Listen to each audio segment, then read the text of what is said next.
Hai semuanya, selamat datang nih di podcast Solution. Ini adalah inovasi baru dari Solution buat dengerin topik-topik psikologi pastinya yang menarik dan kekinian banget nih. Nah di hari ini kita akan bahas topik tentang apa ya kira-kira? Wah penasaran gak sih teman-teman? Nah ini sebelum itu aku mau kenalan dulu nih. Aku Fania yang akan temenin kalian juga di podcast kali ini nih pastinya tentang topik psikologi yang dibawain yang pastinya hari ini pasti relate banget nih sama teman-teman sekalian. Nah, pastinya kan belakangan ini tuh pasti teman-teman sering banget nih di media sosial atau teman-teman kalian itu yang habis graduation nih. Nah, kan berarti kan udah lulus kuliah dan saatnya siap masuk ke dunia kerja. Nah, nggak jauh-jauh dari dunia kerja juga, itu sering ada istilah yang namanya kalian tuh cari kerja itu by passion aja, kerjakan yang sesuai passion kalian gitu. Nah ngomongin soal passion nih ya, rasanya sering kita denger ya di timeline sosial media kita, informasi ini cukup banyak beredar dan sejujurnya bisa dibilang kita tuh kadang bingung. Ya kan ya, pasti bingung nih, harus menjalani pekerjaan yang sesuai dengan passion kita atau yang kita suka. Atau perlu realistis dulu dengan kondisi kita saat ini. Benar nggak sih teman-teman? Karena ketika ketemu dengan anak-anak muda, kisaran usia belasan akhir sampai 20-an lah. Mereka sering bertanya, gimana ya kak semisalnya aku menjalani pekerjaan yang nggak aku inginkan, aku pengen pekerjaan A nih contohnya, tapi orang tua aku pengen pekerjaan B. Gimana aku harus memilih? Nah itu kan pasti ada pergolakan batin, waduh pergolakan batin nih dari teman-teman sekalian. Nah di hari ini, di podcast kali ini, aku akan membahas tentang passion ini bersama dengan pembicara kita nih yang pastinya ahli di bidangnya. Waduh asik banget nih. Dan aku nggak mau lama-lama panggilnya aja, aku panggilin Kak Joyce sebagai pembicara kita pada hari ini. Hai Kak Joyce. Hai Van, selamat malam. Malam-malam nih Kak. Wah, karena kita recordnya malam ya Kak. Nah, Iya betul-betul. oke. Nah, ini Kak mungkin sebelum kita masuk ke topik kita hari ini Kak, ini boleh kenalan dulu nih Kak Joyce gitu. Dan kenapa sih Kak kita perlu dan penting banget buat bahas tentang passion? Oke, selamat malam teman-teman semua. Kenalin aku Joyce gitu ya, salah satu psikolog di Solution. Ngomongin soal passion ini rasanya tuh em, permasalahan yang banyak kita alami gitu ya.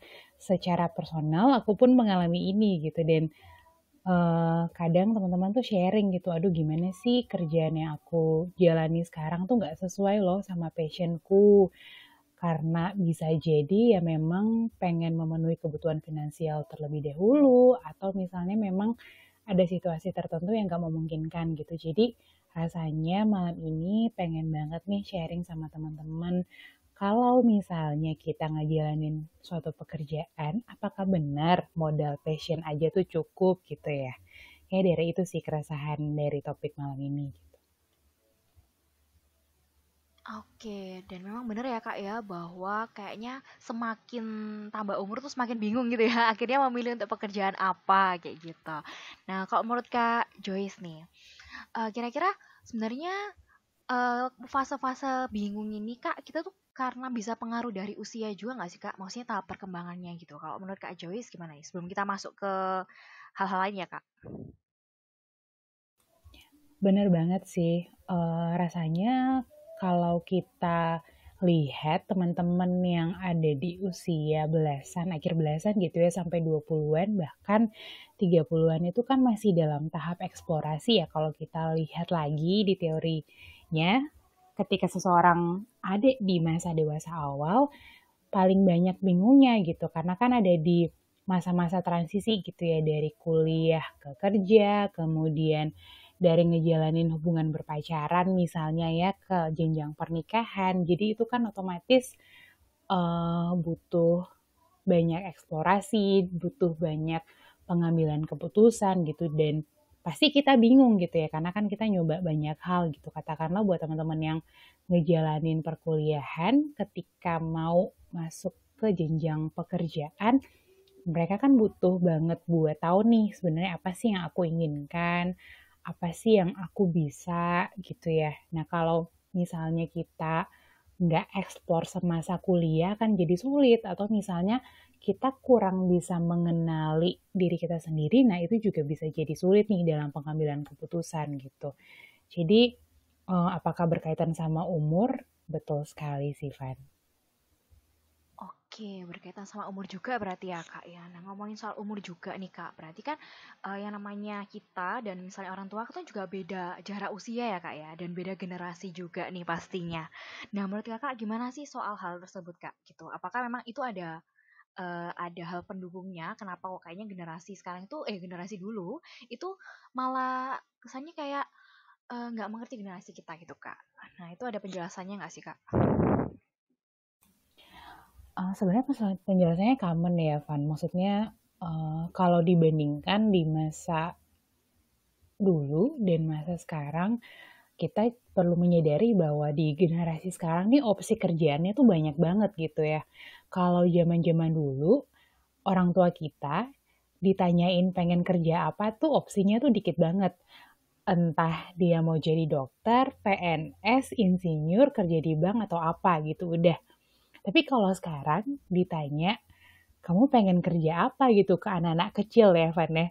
Mereka mungkin akan jawab, pengen jadi YouTuber Kak, pengen jadi gamers gitu. Nah jadi bayangin aja kerjaan yang ada di zaman dulu itu tuh udah bisa dibilang nggak terlalu relate buat anak-anak zaman sekarang gitu. Walaupun tetap ada ya orang yang punya minat yang sama gitu dengan pekerjaan di zaman-zaman dulu gitu. Tapi bisa dibilang karena perbedaan generasi ini dan banyak banget opsinya, kita tuh kadang tuh bingung gitu. Aduh aku nih sebenarnya pengen apa sih? Dan paparan sama media sosial tuh dampaknya nyata banget ya buat kita gitu. Jadi pengen kerjaan ini tapi waduh kok temanku kerja ini kayaknya lebih enak ya dibandingkan kerjaan yang B misalnya. Jadi ada perbandingan-perbandingan tersendiri selain juga dengan adanya perbedaan generasi itu gitu kan. Oke, jadi banyaknya pilihan pekerjaan itu juga pengaruh ya Kak ya. Berarti kayak misalnya ada perkembangan zaman kan banyak banget nih sekarang kayak pekerjaan-pekerjaan baru yang mungkin seolah-olah itu bukan pekerjaan loh, itu cuma apa gitu. Cuma itu ternyata bisa menghasilkan uang juga gitu. Kayak misalnya content creator yang kesannya mungkin upload sesuatu di media sosial tapi ternyata bisa menghasilkan uang. Nah, mungkin beberapa generasi juga melihat itu dulu awalnya hanya ya hiburan semata aja gitu. Namun ternyata itu juga bisa jadi suatu pekerjaan dan ternyata juga bisa mempengaruhi juga gitu. Nah, kalau menurut Kakak nih, kita tuh harus seperti apa sih Kak menanggapi hal tersebut ya Kak ya gitu. Karena kan pastinya itu berkaitan juga sama kebutuhan pastinya sehari-hari. Terus habis gitu kayak pasti kan mungkin mau investasi ke depannya itu seperti apa gitu. Nah, kita tuh sebagai anak muda zaman sekarang nih Kak, itu harusnya seperti apa sih Kak? Kalau menurut Kak Joyce nih. Iya, oke. Eh, Pertama-tama mungkin kita perlu menyadari dulu ya bahwa karena perbedaan generasi dan dampaknya tersendiri itu ada, jadi it's okay kalau misalnya kita tuh bingung. Itu dulu aja sih pertama gitu. Jadi nggak apa-apa banget kalau kita bingung. Nah yang kedua, apa sih sebenarnya yang bisa kita sikapi bareng-bareng adalah melihat ke dalam diri kita sendiri gitu.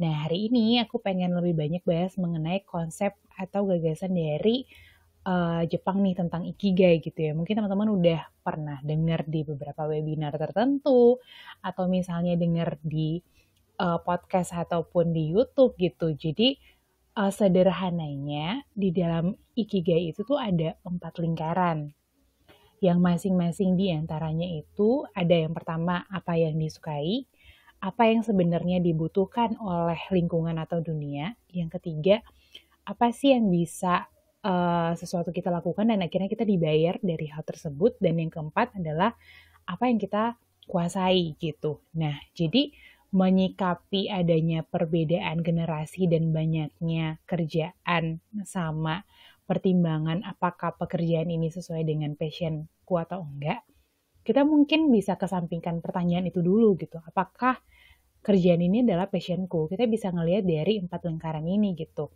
Dan dibandingkan sama kondisi kita sekarang. Oke, kayak tadi nih misalnya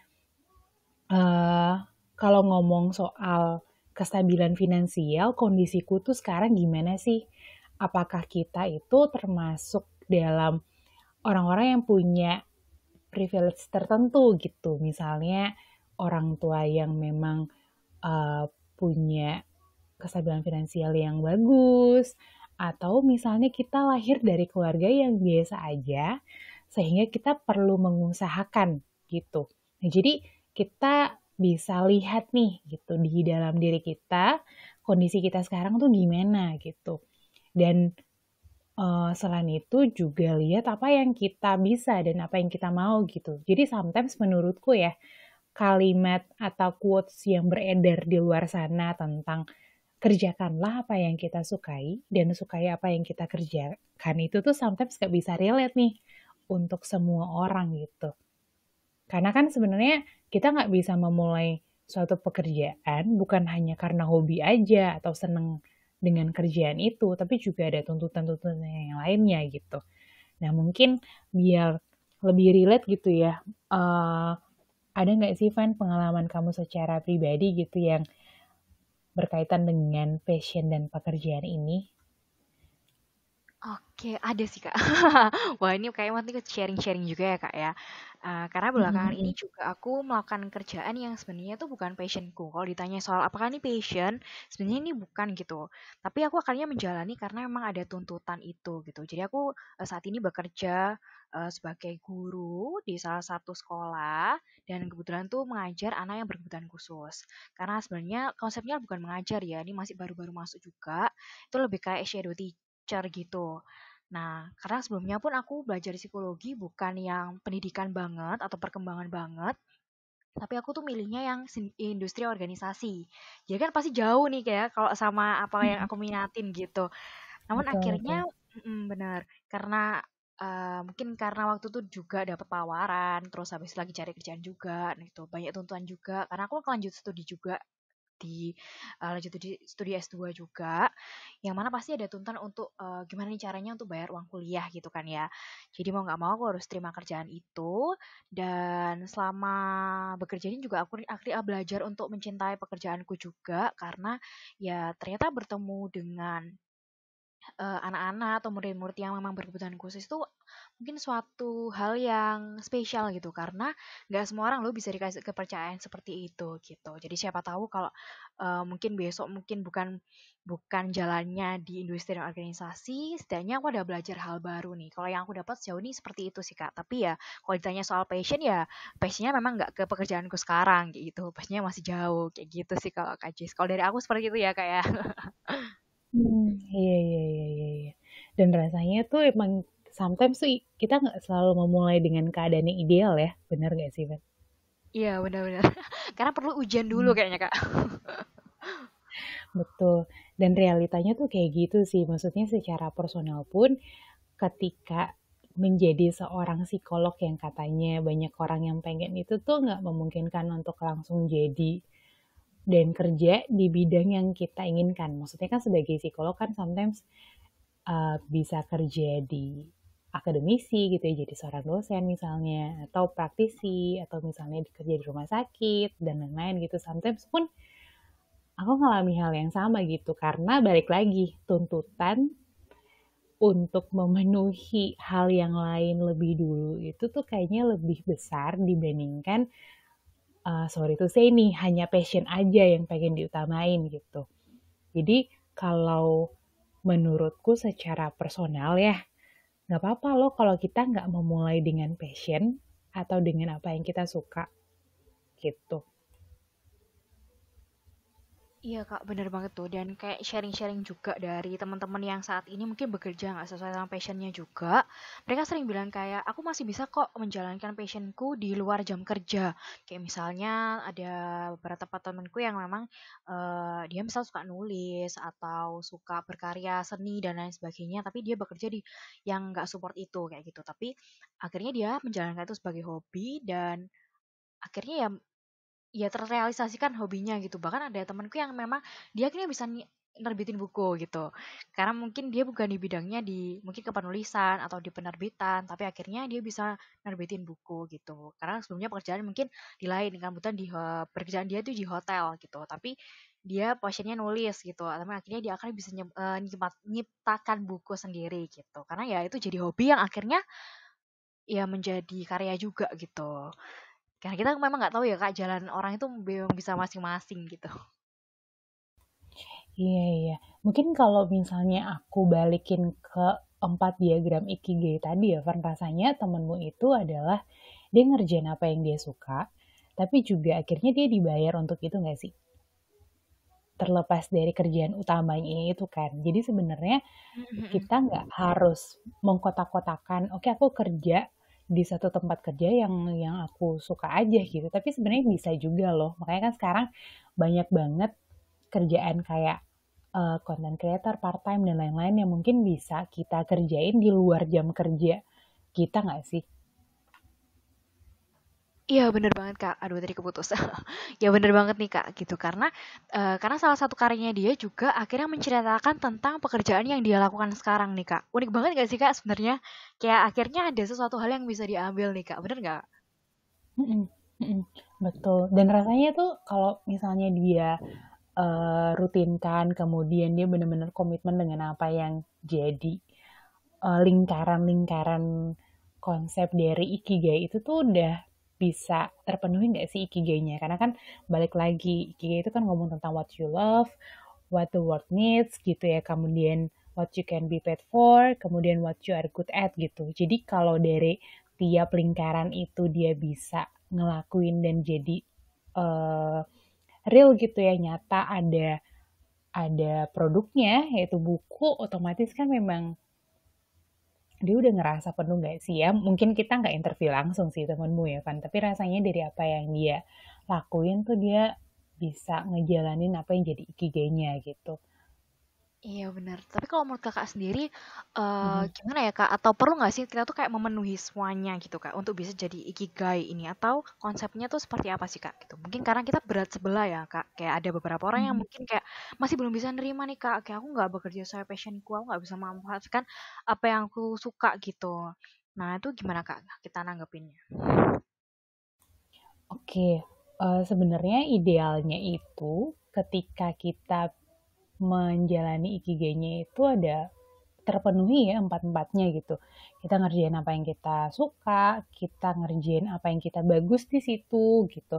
Dan memang lingkungan tuh butuh loh profesi atau apa yang kita kerjakan dan kita bisa dibayar gitu. Tapi untuk bisa yang namanya jadi jadi full ikigai gitu ya, kita bisa mulai dari satu aja sih sebenarnya gitu. Tapi memang balik lagi passion atau apa yang kita suka tuh nggak bisa kasih kita makan gitu. Butuh waktu, butuh usaha, sehingga apa yang kita suka jadi skill yang kita bagus di situ dan akhirnya kita tuh dibayar. Jadi bayangkan memulai mungkin ya dengan apa yang kita suka, kita taruh effort dan taruh waktu di situ maka akan jadi bagus dan akhirnya tuh kita dibayar untuk itu gitu. Jadi semisal teman-teman mungkin bingung, waduh gimana nih kerjaanku yang sekarang? Nah kita bisa melihat lagi nih ke dalam diri kita, apa sih yang jadi prioritasnya kita sekarang? Semisal yang jadi prioritasmu adalah memenuhi kebutuhan finansial, it's okay gitu, jalanin dulu aja kerjaan yang sekarang sambil jangan membatasi diri kamu gitu. Mungkin dari hobi yang kamu suka atau misalnya kamu bisa belajar lagi kursus gitu ya tentang sesuatu yang memang kamu suka gitu ya dan mulailah melangkah dari hal yang sederhana gitu. Semisal kayak aku kerja di kampus ya BTW gitu. Terus aku masih tetap nulis konten, ngerjain nerima klien konseling, itu kan hal yang aku suka gitu ya, di luar dari jam kerjaku di kampus gitu. Nah, otomatis kan ada prioritas yang perlu kita atur di situ, kemudian ada purpose sebenarnya yang perlu kita kenali juga sih, Van, yang penting gitu. Kadang kan, apa sih tujuan aku kerja gitu? Kalau kalau anak-anak zaman sekarang kan mereka mementingkan itu tadi, idealisme mereka gitu. Harus bisa yang duit banyak, tapi yang juga disukai. Nah, lihat dulu nih di lingkungan kamu, di tempat kamu kerja sekarang bisa nggak memenuhi dua hal itu. Kalau nggak bisa, ya udah ambillah satu kendali untuk ngerjain apa yang kamu bisa dulu aja gitu. Nah dari situ, semisal kamu merasa aku kayaknya udah bisa nih untuk ngerjain apa yang aku suka, eksplorlah lebih lagi ke situ gitu. Walaupun dengan konsekuensi yang berbeda juga nggak sih, Van? Kalau kita akhirnya memutuskan untuk keluar dari kerjaan itu dan memilih sesuatu yang kita suka. Iya Kak, bener banget sih ini. Kayak sempat temanku juga mention tuh kalau beruntungnya dia nggak bekerja sesuai dengan passion adalah di saat dia butuh istirahat atau rehat, akhirnya dia tuh bisa kembali terhibur karena hobinya, karena passionnya kayak gitu. Jadi itu akan jadi suatu apa ya, hiburan hiburan baru gitu. Karena bisa dia membayangkan bahwa gimana kalau seandainya aku bekerja by passion dan akhirnya aku jenuh di saat itu. Nah, akan akhirnya bingung untuk mencari hal baru lainnya untuk menghibur diri nih, Kak. Nah, berarti kan ada ya sometimes kita mungkin bisa bosan ya, Kak ya, sama apa yang kita lakukan gitu. Dan bayangkan hal yang membuat bosan adalah hal yang kita sukain gitu. Nah, menurut Kakak gimana tuh? Pasti rasanya kan bingung banget itu. Iya, iya. Nah, mungkin ini juga salah satu pemikiran yang keliru ya, Van, karena sebenarnya baik pekerjaan yang kita suka ataupun yang memang kita kerja berdasarkan suatu tuntutan tertentu tuh pada dasarnya sama aja. Kadang tuh kita bisa burn out, kadang tuh kita bisa bosan, kadang tuh kita bisa nggak menikmati pekerjaan itu gitu. Jadi menurutku salah kaprah ketika kita kerja sesuai dengan passion dan kita berekspektasi bahwa kita nggak akan ngerasa jenuh gitu. Karena sebenarnya esensi dari bekerja selain entah dia sesuai dengan passion ataupun enggak, dibutuhkan aspek yang lain gitu. Misalnya kayak gimana sih kita bisa bertahan ketika ada stres atau tekanan, gimana sih kita bisa mengingat gitu ya apa yang jadi value kerjanya kita, kemudian apa sih yang bisa kita lakukan untuk ngatur prioritasnya di kerjaan kita gitu. Jadi uh, passion dan nggak sesuai dengan passion itu bukan menjadi salah satu hal penting untuk ngukur kita tuh burnout atau enggak di kerjaan, bosan atau enggak di kerjaan gitu. Makanya menurutku ya kita perlu ngembangin skill yang lain gitu dalam bekerja gitu. Misalnya kita mengenali diri kita, kapan sih aku tuh mudah banget buat down, kapan sih aku tuh um, mudah banget buat tertekan dengan area tertentu misalnya gitu. Tapi balik lagi ketika kita mungkin bingung gitu ya dengan ngejalanin pekerjaan kita tetap ingat aja gitu. Dan ngasih ruang sih Van ke diri kita sendiri untuk berproses gitu ya. Karena untuk menemukan ikigai kadang tuh butuh waktu yang lama banget gitu. Mungkin buat beberapa orang tuh 2 tahun tuh cukup gitu ya. Tapi buat beberapa orang kayak 10 tahunan atau misalnya bahkan 15 tahunan kayak gitu ya. Aduh ya semoga teman-teman yang dengar tuh nggak butuh waktu lama sih ya buat menemukan apa yang jadi ikigai mereka masing-masing ya Van ya. Iya, setuju banget Kak. Karena kan pastinya ya karena waktu yang lama apalagi kalau dilihat kayak nggak bisa, udah habis waktunya pagi berangkat kerja, sore mungkin masih ngurusin kondisi rumah mungkin. Kalau misalnya kan kalau tinggal sendiri mungkin harus persiapan makan dan lain sebagainya kayak gitu. Waktu habis nih sehari kayak gitu butuh healing kayak gitu. Kan banyak kan zaman sekarang gitu ya Kak Joyce ya. Iya, iya. Nah, kalau dari Kak Jess gimana nih Kak? Ada tips gak sih Kak sebenarnya kalau kita tuh bisa kayak manage waktu biar kita tuh bisa balance nih Kak. Anggapannya kayak eh tuntutan dari kerjaan juga tinggi mungkin, apalagi tuntutan di rumah, mungkin kalau tinggal sama keluarga mungkin masih masih ada beberapa orang yang oke masih tinggal tinggal sama keluarga itu masih oke, masih bisa diatur mungkin soal makan dan lain sebagainya. Tapi untuk mereka yang mungkin bekerja sendiri, mungkin di perantauan, itu kan kadang mereka perlu untuk cari makan dulu, bersih-bersih rumah dan lain sebagainya gitu. Gimana sih Kak cara mengatur atau memanagenya nih Kak? Mhm. Mulailah dengan hal sederhana yaitu, kenali diri kita dulu aja gitu ya. Kayak tadi yang aku sempat bilang di awal bahwa ketika kita mengenal diri kita sendiri akan mempermudah banyak hal sih. Ya, kita tahu sebenarnya apa sih yang jadi kelebihan kita, apa yang jadi kekurangan kita tuh bagusnya di mana, kita punya potensi di mana. Bahkan dalam bekerja pun kita perlu mengenali, oh ternyata aku itu paling mudah down kalau ngomong sama orang tuh yang underestimate kompetensiku. Aku ini paling mudah down kalau dikasih deadline atau kerjaan tuh yang mepet banget. Aku tuh sulit banget ngatur kehidupanku kalau um, ada banyak banget hal yang aku kerjakan dan aku bingung harus mulai dari mana. Nah, jadi cobalah untuk mengenali diri kita sendiri, seberapa besar kapasitas dan kemampuan kita. Kalau misalnya bingung nih, aku tuh gimana ya? Coba tanyakan ke teman kerjanya, sahabatnya, keluarganya gitu, supaya bisa lebih kenal dan tahu kapasitas dirinya sendiri. Nah, semisal lagi kalau teman-teman yang nggak tahu ya udahlah mungkin butuh konseling sama psikolog kayak gitu ya, Fane. Jadi biar tahu uh, harus apa dalam mengembangkan diri gitu. Nah, yang kedua, lakukanlah self-care yang rutin.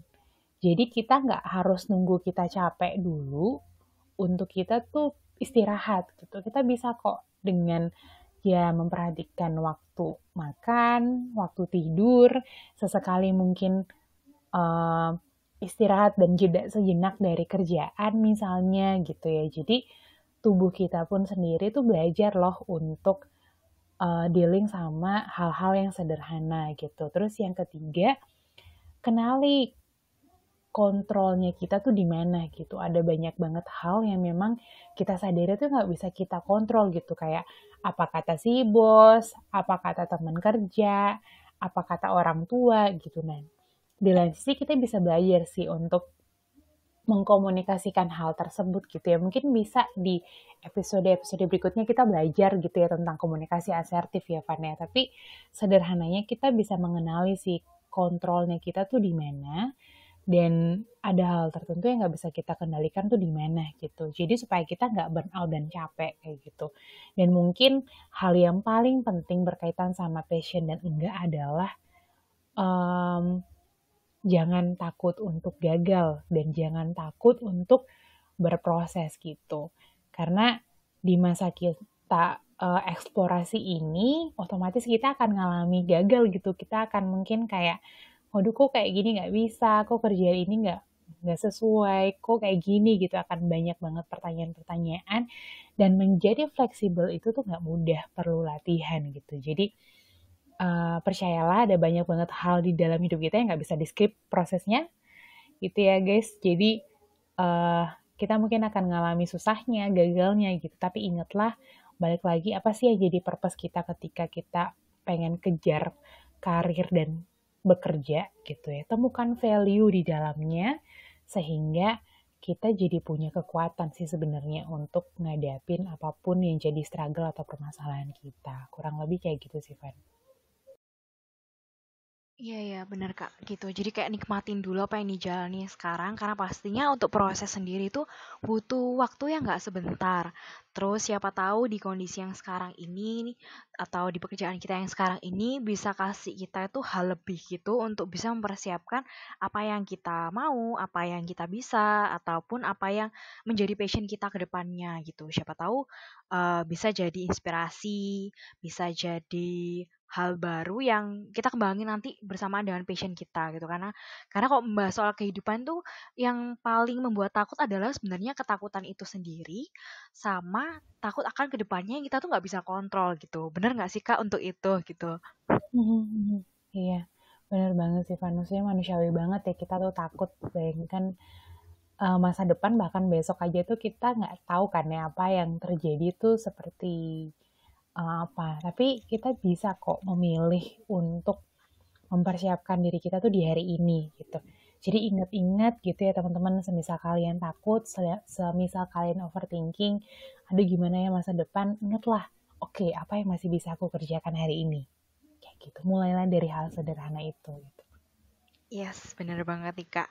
Wah, keren banget nih quotes di terakhir ya. Akhirnya kayak percaya sama apa yang bisa kalian kerjakan di hari ini. Siapa tahu itu akan menjadi nilai baru untuk kalian di masa depan gitu. Karena kita nggak bisa kontrol masa depan, tapi kita bisa mengontrol saat ini untuk bisa mempersiapkan diri yang lebih baik gitu. Asik banget nih. Ini jadi kalimat penutup kita juga bisa ya Kak ya.